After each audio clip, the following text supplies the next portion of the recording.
Olá a todos vocês, alunos do Aula em Casa, estamos aqui reunidos, já aí com o ensino médio, terceira série do ensino médio, estudando Geografia.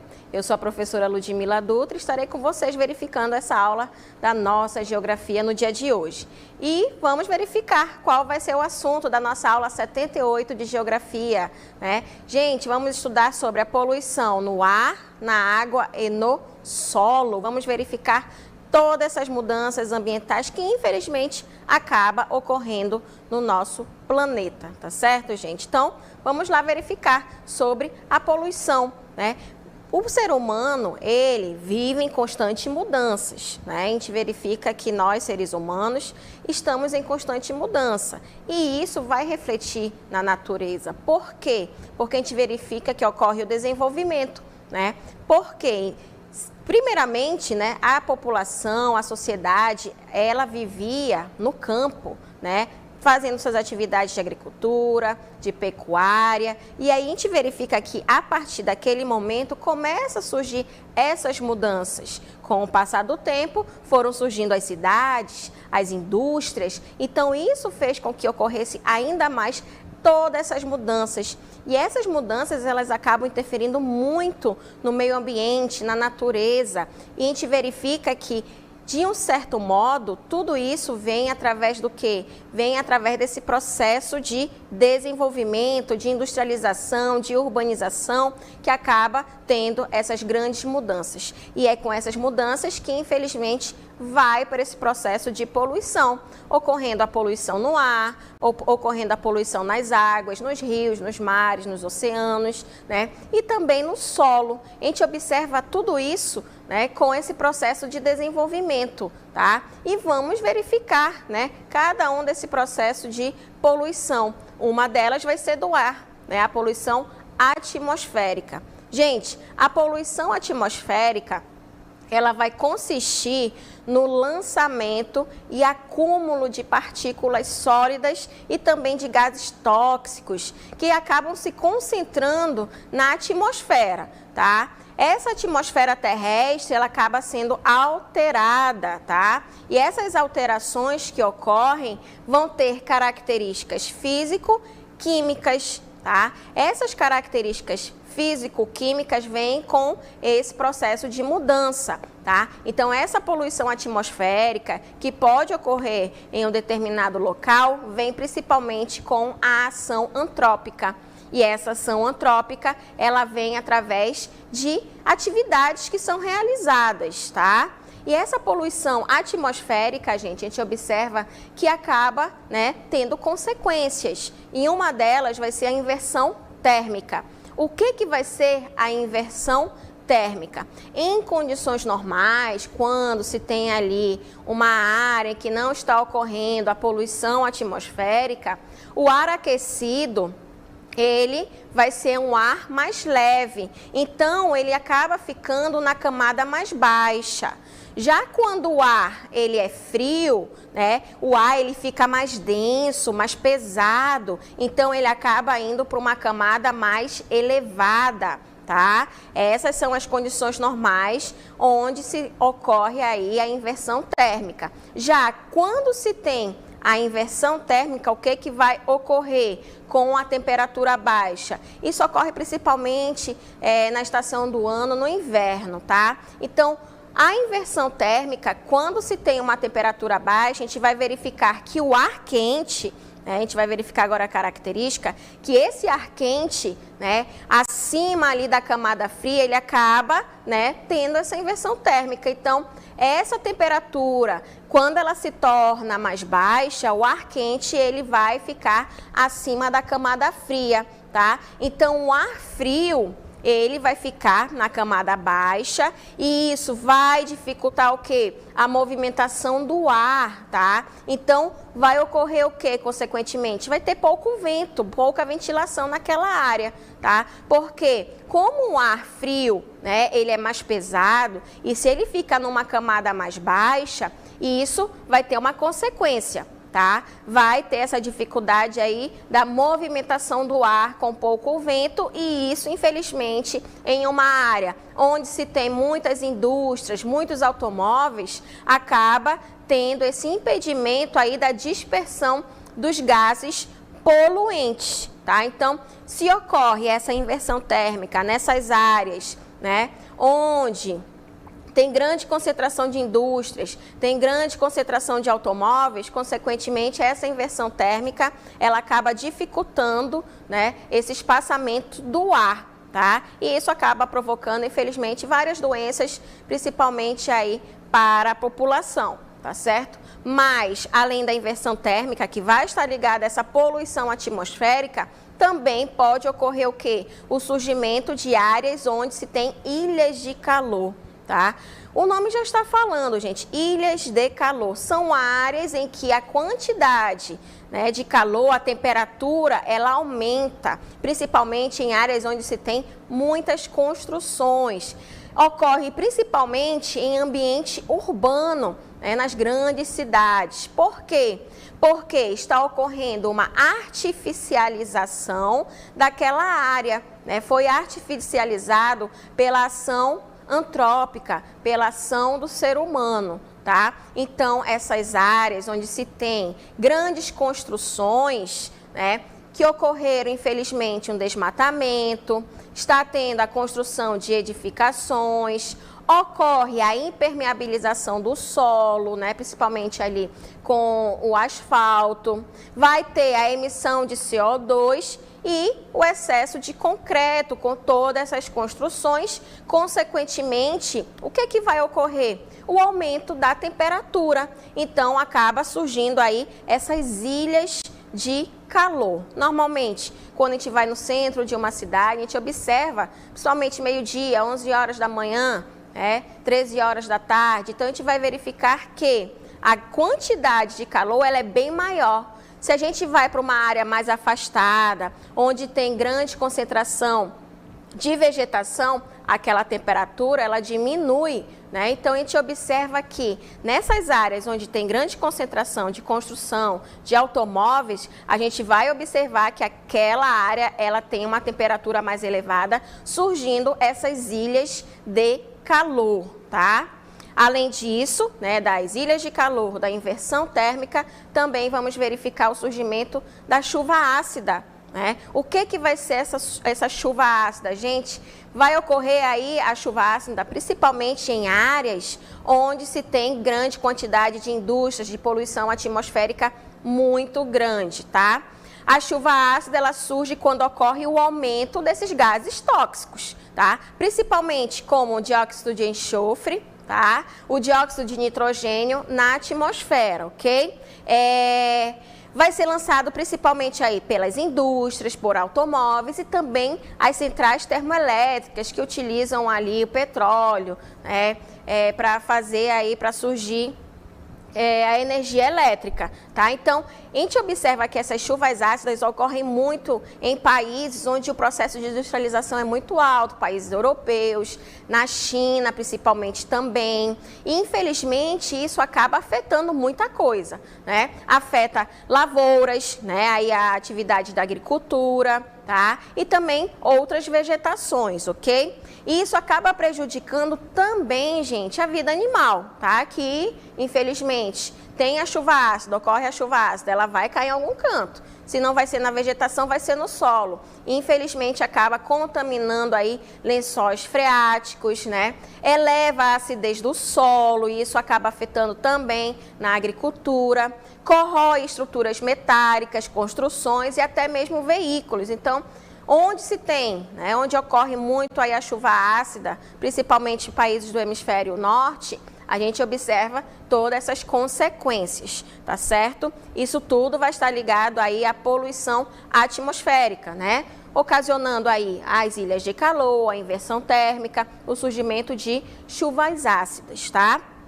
Mas a gente verifica que todo esse processo, né, de desenvolvimento aí dessa parte aí da poluição, infelizmente, das cidades, né, no desenvolvimento das cidades, a gente vai verificar que acaba aumentando aí o efeito estufa. Professor, o que é o efeito estufa? Vocês já estudaram aí no ensino fundamental sobre o efeito estufa. Gente, tem que ocorrer o efeito estufa no planeta Terra, tá? Porém, infelizmente, quando a gente estuda, a gente verifica, a culpa é do efeito estufa. Não, a culpa é do aumento da poluição que está ocorrendo, que o ser humano ele está fazendo, tá? O efeito estufa, ele tem que acontecer, ele tem que ser realizado. Então, o que vai ser o efeito estufa? Gente, o efeito estufa vai ser esse processo natural, tá? E ele é realmente necessário para o nosso planeta. Por quê? Se a gente não tivesse essa retenção aí do calor, do sol, né, a temperatura no planeta ela seria muito baixa e inviabilizando assim a vida humana na Terra. Então, o efeito estufa, ele é necessário? É necessário. É um processo natural, tem que acontecer, porém, infelizmente, com essa poluição que acaba ocorrendo na atmosfera, acaba aumentando esse efeito estufa com o aumento dessas temperaturas, tá? Mas, além do efeito estufa, também vamos estudar sobre a degradação dos recursos hídricos, das águas, né? Infelizmente, gente, a água ela está cada vez mais escassa e cada vez mais ameaçada em várias regiões do nosso planeta. Aqui a gente não sente tanto, porque a gente tem o maior rio, a maior bacia hidrográfica do planeta, né? A bacia amazônica. Porém, essa degradação, ela acaba aí causando várias coisas, né? Essas causas da degradação dos recursos hídricos vêm principalmente por causa do aumento do crescimento demográfico da população, um alto grau de urbanização e também de industrialização, o avanço aí das técnicas, né, das atividades agrícolas e pecuárias. Então, tudo isso acaba aumentando essa degradação com as águas, né, ocorrendo aí também a poluição. Tá? Então, essas causas da degradação vêm principalmente também por causa do aumento da população. E uma delas também vai ser a utilização de químicos agrícolas, né? A atividade aí da agricultura sendo realizada. Então, uma dessas áreas que afeta bastante vai ser a utilização dessa química. Olha só, as químicas agrícolas, elas vão ser utilizadas aí através dos agrotóxicos, fertilizantes e pesticidas, né? Para aumentar a produção daquela área ali da agricultura, que acaba, infelizmente, provocando aí a contaminação das águas superficiais e subterrâneas, né? Principalmente aí pelas águas pluviais, as águas das chuvas, tá? Então, infelizmente, acaba ocasionando aí essa poluição da água, tá? Além disso, a gente também vai verificar sobre a eutrofização da água. O que é que vai ser essa eutrofização? São áreas em que se tem muita utilização de produtos químicos.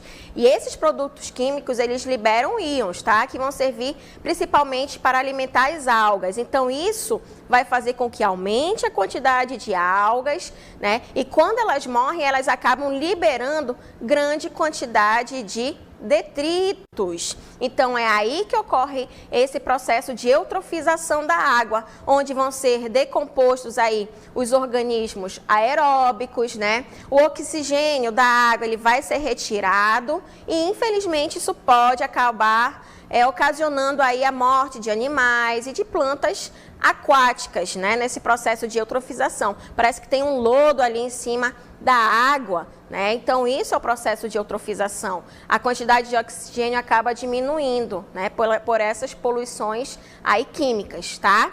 Mas, além disso, também, a gente, infelizmente, verifica muita contaminação dos oceanos, dos mares, que acabam surgindo, mesmo com essa grande quantidade aí de água salgada que nós temos no nosso planeta. Então, essas químicas vêm principalmente por causa aí do despejo de resíduos sólidos, esgotos, né, que não são tratados, poluentes químicos. Essas áreas mais contaminadas, elas vão estar principalmente próximos ao litoral e também à foz aí dos grandes rios, tá? E também pode surgir o quê? O derramamento de petróleo nas áreas petrolíferas ali, onde é retirado o petróleo, que podem surgir as marés negras. O que são as marés negras? É quando ocorre, infelizmente, o derramamento de petróleo, tá certo?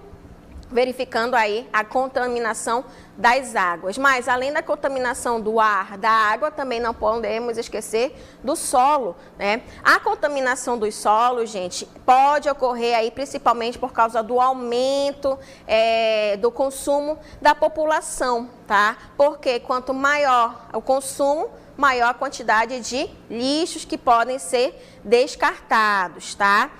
Podem surgir os lixos orgânicos com o surgimento de chorume, aquela aguinha que acaba surgindo do lixo, né, que é poluente, tá? Que vem através desses lixos orgânicos, tá? Além disso, também vamos ter os lixos sólidos, onde muitas vezes não tem uma destinação correta, e também pode ocorrer a contaminação dos solos através da atividade da agropecuária, com a utilização inadequada de agrotóxicos, fertilizantes e também pesticidas. E além de outros tipos de contaminações com a construção de postos de gasolina, se não é feito de forma adequada, né? As fossas sépticas, os esgotos, também o surgimento de aterros sanitários, tá?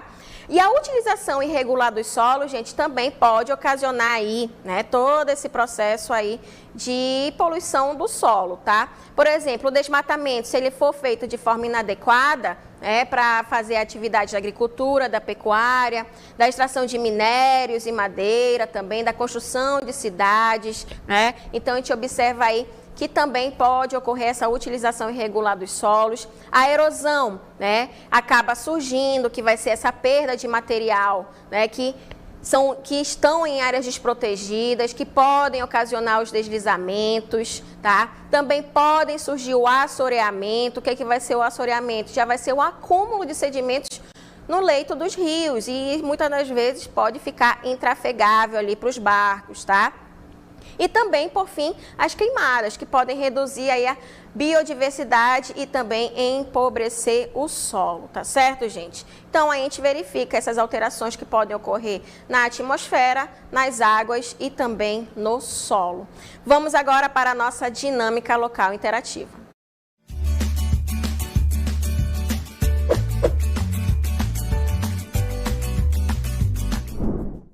Então, temos aí a questão número 1, o assoreamento é um problema que atinge os rios e faz com que eles sejam alterados e, em casos extremos, até extintos. A respeito desse processo, perceba que existem proposições que estão corretas, exceto aí vocês têm as opções, tá certo? Vão ler para marcar correta. Na questão de número 2, no processo de eutrofização de águas, identifique o que pode ser encontrado neste fenômeno, tá certo? Temos essas duas questões, daqui a pouco eu retorno com a participação de vocês.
Estamos retornando agora para o momento da nossa interatividade, momento aí de vocês participarem conosco através do chat. Já quero agradecer vários alunos que estão respondendo essas duas questões da nossa dinâmica local interativa. A aluna Evan Clícia respondendo a primeira questão, letra A Nayane Lívia, né, respondendo também a primeira questão, letra A, questão número 2, letra A. Também. A Isabelle respondendo a questão número 1, letra A também, tá certo? Lá de Iranduba. A Nayane Lívia, de novo, né, respondeu a primeira questão, letra A. O Eric Vinícius, né, respondendo a letra A. Jaqueline, Rodrigo, Vitor, respondendo aí a letra A, tá certo? Naara Kessia também respondendo a letra A. Aluna Ana Carolina, né, respondendo. A maioria dos alunos, a primeira questão, estão respondendo a letra A. Raíssa, a Rayard, né, também respondendo aí a letra A, tá certo? A questão número 2 também estão respondendo a letra A. O Rony Geri, aí também respondendo a letra A, né? Então, vários alunos respondendo aqui, a Stephanie, o João Vitor, lá de Humaitá, o Mike também, não está respondendo, né, Mike? Vamos responder aí, participe com a gente. Essas duas questões da nossa dinâmica local interativa, tá? O Ari Frank respondendo também para a gente, lá de Iranduba. A Stephanie novamente, a Ilse Ellen. Desculpa se eu estou falando o seu nome errado, tá certo? Mas quero agradecer a sua participação, também respondendo a segunda questão, letra A Patrícia, né? A Rose também respondendo, tá? Então, oi Mike, tudo bem? Responda aí pra gente a primeira e a segunda questão, tá certo? E vamos verificar aí as respostas. Na primeira questão, gente, vamos verificar a questão aí sobre o assoreamento. O assoreamento é um problema que atinge os rios e faz com que eles sejam alterados e, em casos extremos, até extintos, né? Aquele rio acaba desaparecendo por causa dos bancos de areia que acabam surgindo com esse assoreamento. A respeito desse processo, perceba que existem proposições que estão corretas, exceto. Então, vamos lá verificar na letra A, olha só. O assoreamento de rios é originado a partir de um processo natural de sedimentação do solo. Então, a gente já vai verificar que essa questão número 1, né, vai ser a letra A, né? Por quê? Todas as outras estão corretas, menos essa. Mas por que esse quesito vai estar errado? Então, olha só, gente. O assoreamento, ele não é um processo natural, tá? Esse processo aí vai estar ocorrendo através de alguma ação humana, tá? Esse processo de sedimentação do solo, tá? A ação humana nesse processo é insignificante. Tá errado, gente. A maior parte vem através realmente aí do processo humano. Então, por isso que a letra correta é a letra A, tá certo? Então, olha só, a gente verifica aí, né, o que vai estar errado. Esse processo natural não vai ser um processo natural, ok? E também essa ação humana, ela é totalmente significante, porque está ocorrendo alguma atividade que acaba interferindo nisso. E já na questão número 2, no processo de eutrofização de águas, identifique o que pode ser encontrado neste fenômeno. Grande mortandade de peixe, com certeza, e infelizmente, pode ocorrer isso com o processo de eutrofização, tá? Suprimento escasso de nutrientes na água, não, tá? Diminuição das taxas de decomposição bacteriana, não, aqui aumenta, ok? Aumento da concentração de oxigênio na coluna de água, na verdade diminui, ok? Por isso que está incorreto. Diminuição da concentração de matéria orgânica, aqui também aumenta, tá? Por isso que vai estar errado a letra E também. Então, a letra correta vai ser a letra A.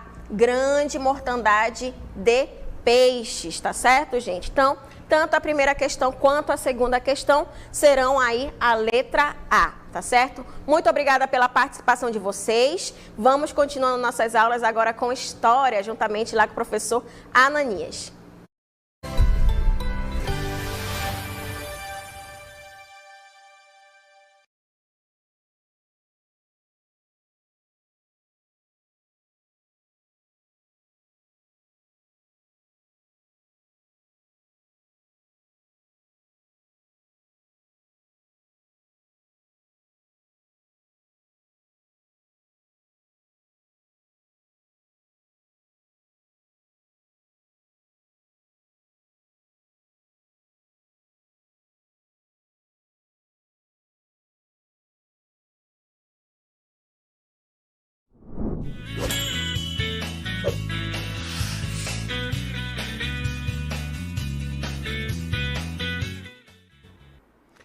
Galerinha boa, alegre e feliz do terceiro ano do ensino médio, nosso terceirão. Sejam bem-vindos a mais uma aula de História. Eu sou o professor Ananias Carvalho, seu professor de História. E hoje a gente vai continuar abordando a temática Revolução Russa. Vamos lá para a aula de hoje. Aula 79, Revolução Russa e seus desdobramentos. Hoje a gente vai continuar com essa temática que já foi iniciada na última aula, mais necessariamente a partir do governo de Lenin, depois do processo revolucionário russo, da Revolução Bolchevique já ter sido consolidada. Vamos lá, gente, primeiro slide na tela. Revolução Russa, que ocorreu entre os anos de 1917 até 1924. Agora a gente vai ver posteriormente o governo do Lenin especificamente. A Revolução Russa trouxe consigo a chamada nacionalização dos bancos e indústrias, retirada da Rússia da Primeira Guerra Mundial, Tratado de Brest-Litovsk, de 30 de março de 1918. A saída da Rússia do conflito acabou estabelecendo a formação de novas nações independentes como Letônia, Lituânia, Ucrânia e Polônia. Vamos recapitular um pouquinho o que estava acontecendo na Rússia nesse processo revolucionário. A gente já estudou nas últimas aulas que a Revolução Russa em si é dividida em dois momentos. A chamada Revolução Branca e, posteriormente, a chamada Revolução Vermelha. A gente sabe que depois que dos grandes descontentamentos da população com o governo, tanto do czar e depois com o governo aristocrático da Revolução Branca, o chamado governo de Kerensky, era que ambos não tinham a pretensão de retirar a Rússia da Primeira Guerra Mundial. Essa era uma das reivindicações mais fortes da população russa, que não aguentava mais esse clima que a guerra estava impondo à Rússia. Após a chamada Revolução Vermelha, a Revolução de outubro de 17, se instaurou na Rússia um governo liderado pelos bolcheviques, liderado pela figura de um líder chamado Lenin, que a gente vai começar a compreender um pouquinho mais. Lenin impôs um governo, a princípio, autoritário, mas que tomou uma série de medidas que acabou fazendo com que a população, na sua maioria, apoiasse essas medidas. Entre elas, a que mais chama atenção é justamente a saída da Rússia da Primeira Guerra Mundial. Voltamos à cartela para a gente aprimorar um pouquinho mais esse nosso conhecimento. Essa saída da Rússia da Primeira Guerra Mundial, pelo chamado Tratado de Brest-Litovsk, guardem esse nome que é importante, Brest-Litovsk, que fez com que a Rússia saísse da Primeira Guerra Mundial, mas em contrapartida ela teve que ceder alguns territórios para a Alemanha, entre eles o território que compreende os países da Letônia, Lituânia, Ucrânia e a Polônia, que posteriormente, além da Finlândia, perdão, que posteriormente foram países independentes, mas que a princípio pertenciam ao território russo. Foi cedido para que essa disputa entre Rússia e a Alemanha cessasse naquele momento. Vamos lá para os próximos slides. O Lenin, a partir do momento em que se instaurou a chamada Guerra Civil pós-revolução, guerra civil entre o exército branco, formado pelos contra-revolucionários, e o exército vermelho, formado pelos revolucionários, a chamada Guerra Civil Russa, lá de 1918 a 21, o Lenin, que era o líder naquela época, fazia todo o possível para tentar fazer com que o seu exército ganhasse. E a medida mais dramática, digamos assim, que ele adotou naquela época, foi fazer com que se adotasse na Rússia o que ele chamou de comunismo de guerra. O que era esse comunismo de guerra, professor?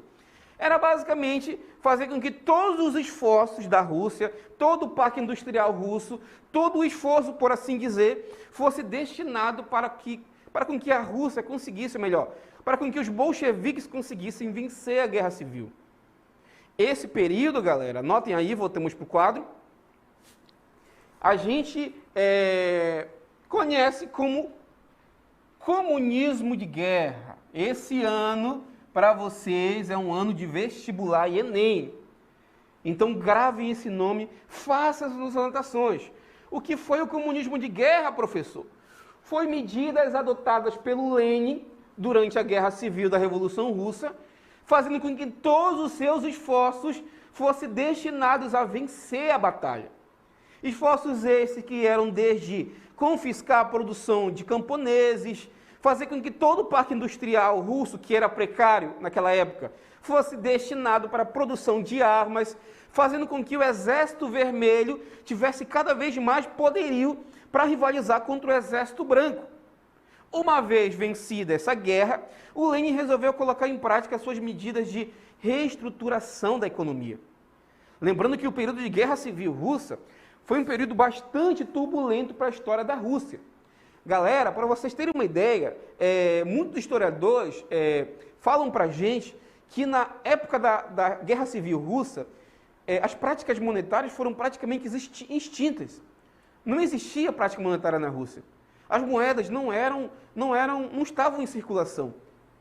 Obviamente houve fome, houve miséria, muitas pessoas perderam a vida, mas ao fim e ao cabo, para o Lenin e para os bolcheviques, o Exército Vermelho conseguiu vencer a Guerra Civil e estabelecendo a Rússia como o primeiro país socialista que se tem notícia. Vamos lá para o quadro entender melhor. Após a vitória do Exército Vermelho sobre o Exército Branco na chamada Guerra Civil, Lenin estabeleceu o que ele chamou de NEP. Isso aqui é importante também, vocês vestibulandos do terceiro ano, é importante vocês tomarem nota sobre o que foi a NEP, basicamente. A NEP foi a nova política econômica proposta por Lenin, que, entre outras coisas, visava restaurar parcialmente a iniciativa privada e a formulação de uma nova Constituição. Pós-Guerra Civil, a Rússia estava toda ela destruída, era necessário série de medidas para fazer com que o país voltasse a crescer e se desenvolvesse na medida do possível. O primeiro pacote econômico que foi proposto pelo Lenin durante a Revolução Russa foi justamente a NEP, galerinha. O incentivo à produção e a coletivização da produção. Uma das grandes, por que não dizer, medidas que a NEP trouxe para a Rússia naquele momento foi basicamente a permissão de pequenas propriedades privadas. Até porque, no período da Revolução Russa, a propriedade privada foi praticamente extinta na Rússia. Então a NEP veio para fazendo com que o governo permitisse que pequenas propriedades privadas fossem, digamos assim, permitidas, mas as grandes propriedades continuavam sendo estatais. Uma das grandes medidas e primeiras medidas tomadas pelo governo dos bolcheviques foi justamente a nacionalização de todas as empresas e bancos que eram privados e se tornaram estatais. Como assim, professor? Eu ainda não entendo o que é esse negócio de privado e estatal. Privado é quando tem um dono, quando possui um dono. Estatal é quando pertence ao governo.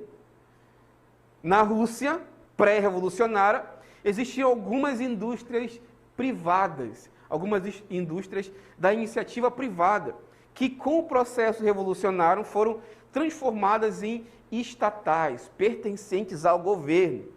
E isso é interessante vocês tomarem nota também, porque geralmente cai em vestibular essa questão.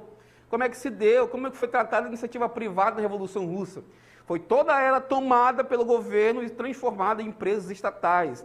E a NEP veio também para isso, para coletivizar a economia, fazendo com que algumas medidas capitalistas fossem adotadas, fazendo com que a economia russa desse uma respirada. Tudo isso no governo do Lenin. Ok, galerinha? Vamos para a tela agora compreender um pouco mais. Esse aqui é um retrato do Vladimir Lenin, líder revolucionário bolchevique, que tomou o poder após a Revolução Vermelha, a Revolução Russa, a Revolução Bolchevique. Também, lá em 1922, ainda no governo do Lenin, foi criada a União das Repúblicas Socialistas Soviéticas, a chamada União Soviética, criada lá no Congresso Comunista, no dia 30 de dezembro de 1922.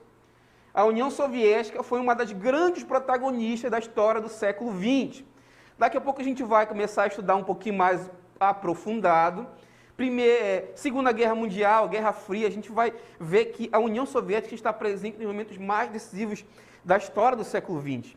E ela foi iniciada por Lenin, voltando à tela, lá em 30 de dezembro de 1922, foi criada a União Soviética. Após isso, em 24, o Lenin morre e a disputa pelo poder na União Soviética, ela gira em torno de dois eixos, que a gente vai conhecer agora. Passando, por favor. Após a morte de Lenin, a disputa pelo poder, ela se polarizou em dois eixos. De um lado, o Stalin, o Joseph Stalin, de outro lado, o Trotsky. Para a gente entender essa disputa, a gente tem que, basicamente, analisar a personalidade dos dois. O Trotsky era um cara do Exército, foi um dos fundadores do Exército Vermelho, era revolucionário, estava com Lenin na tomada da chamada Revolução de Outubro, era intelectual e pregava, entre outras coisas, que essa revolução se espalhasse pelo mundo, não ficasse restrita apenas à União Soviética. Já o Stalin, galera, era um cara da burocracia, era um cara burocrata e tinha uma mentalidade mais provinciana, por assim dizer. Dizia que era necessário para que o comunismo se estabelecesse, que fortalecesse apenas um único país, que posteriormente se espalhasse para o mundo. Então era uma mentalidade mais provinciana, digamos assim. De um lado, Trotsky era uma mentalidade mais cosmopolita, por assim dizer, queria espalhar a revolução pelo mundo, uma chamada revolução universal, mundial.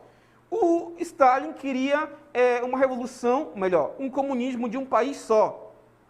Muito embora não divergisse entre si, era diferente nesse ponto em relação a como se daria os rumos da Revolução Russa naquele momento em diante. Voltamos para a tela. O Trotsky, como eu falei para vocês, priorizava a internacionalização da Revolução Russa. O Stalin priorizava a consolidação do socialismo na União Soviética. De um lado, mais uma vez, o Trotsky, anotem aí que isso vai cair em vestibular com certeza. O Trotsky queria a internacionalização, mentalidade cosmopolita, queria expandir para o mundo os princípios da Revolução Russa. De outro lado, o Stalin queria um socialismo de um país só. O Trotsky controlava o exército, o Stalin controlava a burocracia. Obviamente que nessa disputa, o Stalin, por controlar a burocracia do Partido Comunista, acabou ele saindo vencedor dessa disputa e fazendo um esforço quase que excomunal para varrer a história do Trotsky do mapa. Até porque o Trotsky, quando perdeu a disputa para o Stalin pelo poder da União Soviética, foi perseguido pelo Stalin, foi obrigado a fugir da União Soviética, se estabeleceu no México. Anos depois, misteriosamente, sofreu um atentado e foi assassinado. Adivinhem a mando de quem? Do Stalin, galera. O Stalin não estava para brincadeira. Stalin assumiu o poder da União Soviética e deu início a um dos mais sanguinários períodos da história russa, o chamado stalinismo, onde ele perseguia todo e qualquer adversário. Não deixava nenhum adversário vivo. Mandava para prisões na Sibéria e tudo mais.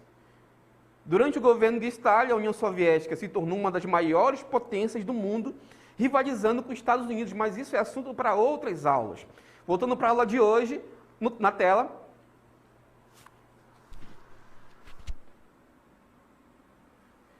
Governo de Stalin, 1924 até 53. Stalin criou os chamados planos quinquenais. Isso aqui é interessante também, galera. Planos quinquenais, perdão, o professor está se atrapalhando aqui, que orientavam, em médio prazo, as diretrizes essenciais para a economia russa. A criação da Gosplan, que basicamente é um órgão que foi responsável pela implementação desses planos quinquenais. Uma comissão estatal de planejamento econômico. O que foi esses planos quinquenais, professor? Foi medidas tomadas pelo Stalin para fortalecer a industrialização da Rússia. Várias medidas quinquenais, vem de 5 em 5 anos, com o objetivo de fortalecer e industrializar a Rússia do modo mais rápido possível. Prestem atenção para mim agora, galerinha. 2 planos em que estudou hoje, não vamos confundir. De um lado tem a NEP, lá do governo do Stalin, que, entre outras coisas, visou coletivizar a Rússia, adotando medidas para tentar restabelecer a economia, algumas medidas de caráter até capitalistas. De outro lado, os chamados planos quinquenais, que foi proposto aqui pelo Joseph Stalin, que, entre outras coisas, visava industrializar o mais rápido possível a Rússia. Se de um lado o NEP visava coletivizar, os planos quinquenais visavam industrializar. Tomem nota, porque isso é importante, pode cair no vestibular e pode pegar vocês. Ok? Voltamos para a aula de hoje, no quadro.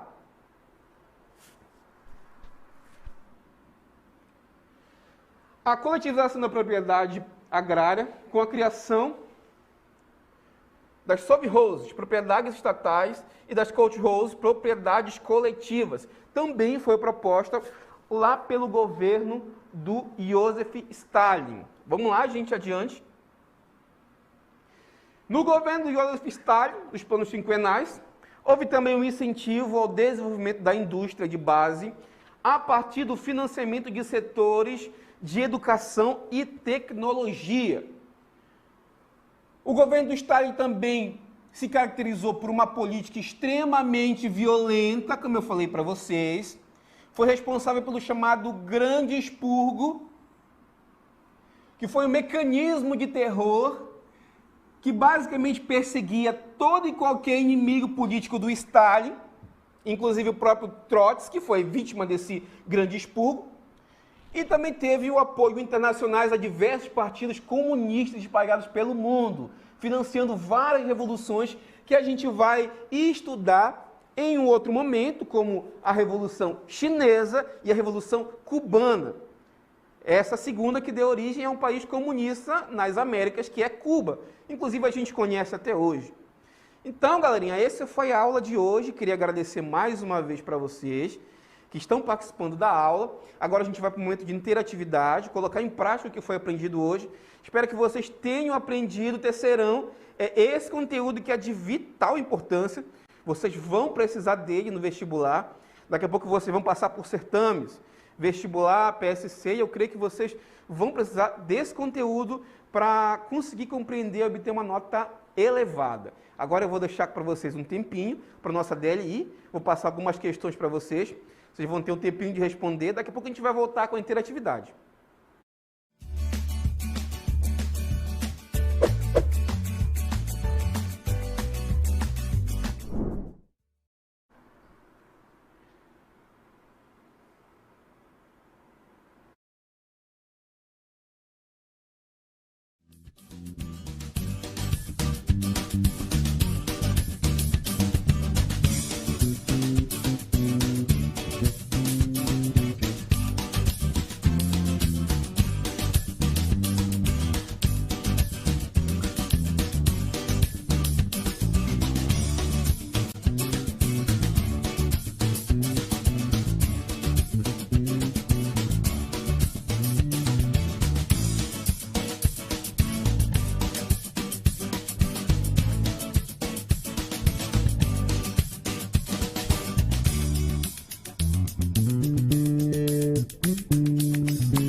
Estamos de volta terceirão para a correção da nossa atividade interativa. Estou gostando de ver que vocês estão participando das nossas aulas no chat, enviando as respostas. Isso deixa o professor de vocês muito feliz. Engrandece muito o nosso trabalho, está mostrando que vocês estão se interessando pela aula de hoje, estão tomando nota e estudando, porque esse ano é ano de vestibular. Eu quero ver a aprovação alta entre vocês aí em tela. Ok, gente? Vamos agora para a questão que eu passei para você anteriormente. Vou ler com vocês com calma, a gente vai compreendê-la e daqui a pouco a gente vê se vocês conseguiram acertar a alternativa que se pede, ok, gente?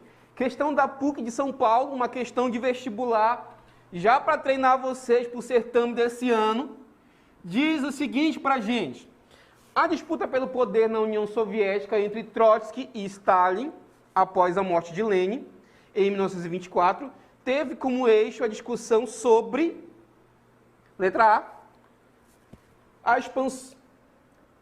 a expansão ou não da Revolução Socialista Mundial como forma de consolidar internamente o regime. B, a questão da autonomia da nacionalidade da Rússia branca. Letra C, as propostas de priorizar os investimentos sociais sobre a necessidade da industrialização. D, a extinção dos planos quinquenais, sobretudo em relativo à coletivização. Letra E, o poder dos sovietes e soldados camponeses na administração provincial. Então aqui a gente tem 5 alternativas para a gente, de A a E. Vamos ver o que vocês responderam. Vamos nesse momento de interatividade, eu quero ver o que vocês responderam nesse momento. Vamos lá, agora esse momento é o momento que você vai aparecer na tela. O professor vai ler o nome de você ao vivo aqui. A Kailane disse que a questão 1 é a letra A. Mais alguém respondeu para a gente? O Frank, da Escola Estadual Isaías Vasconcelos, lá de Iranduba, um abraço para Iranduba, respondeu que a alternativa correta é a letra A. João Mateus, da Escola André Vidal de Araújo, questão 1, letra A. Vocês estão apostando na maioria na questão 1. A Raíssa aqui está colocando também que a alternativa correta é a letra A. Mais alguém, minha gente? A Stephanie enviou para a gente a sua resposta, disse que a questão 1 também é a letra A. Mais alguém? A Evan Cássia respondeu para a gente que a questão 1 é a letra A, da Escola Estadual Roderick Castelo Branco. Ok, galerinha? Mais alguém? O João Arnold enviou para a gente que a questão 1 é a letra A, do 7, Tarsila Prado de Humaitá. Um abraço para Humaitá, um abraço para os municípios do interior do nosso estado que estão acompanhando nossas aulas, que estão conseguindo compreender. Um abraço para Humaitá, para Parintins, para Barreirinha, para Iranduba, para todos esses municípios que eu não posso citar todos aqui, mas sintam-se abraçados e acolhidos pelos nossos professores. Vamos lá agora na tela as questões. O gabarito na tela para ver se vocês acertaram. Gabarito, questão, alternativa correta, letra A. Um dos principais motivos da disputa entre dois dirigentes bolcheviques estava radicado na defesa de Stalin, na revolução de um país só, contra a defesa da revolução permanente de Trotsky, que previa a expansão internacional da revolução. De um lado, o Stalin, mentalidade provinciana, queria uma revolução em um país só. De outro lado, o Trotsky, mentalidade mais cosmopolita, por assim dizer, queria a expansão da revolução, uma revolução permanente, que levasse os princípios para outros países do mundo, que não se restringisse apenas à Rússia. Como eu falei para vocês, o Stalin, por comandar a burocracia do Partido Comunista, acabou levando vantagem, assumindo o poder e perseguindo politicamente o Trotsky até mandar assassiná-lo lá no México. Portanto, creio que vocês devem ter compreendido sobre a Revolução Russa. Queria agradecer mais uma vez a participação de vocês. São 11h30 da manhã. Espero que vocês tenham um bom dia. Até breve. Até a próxima.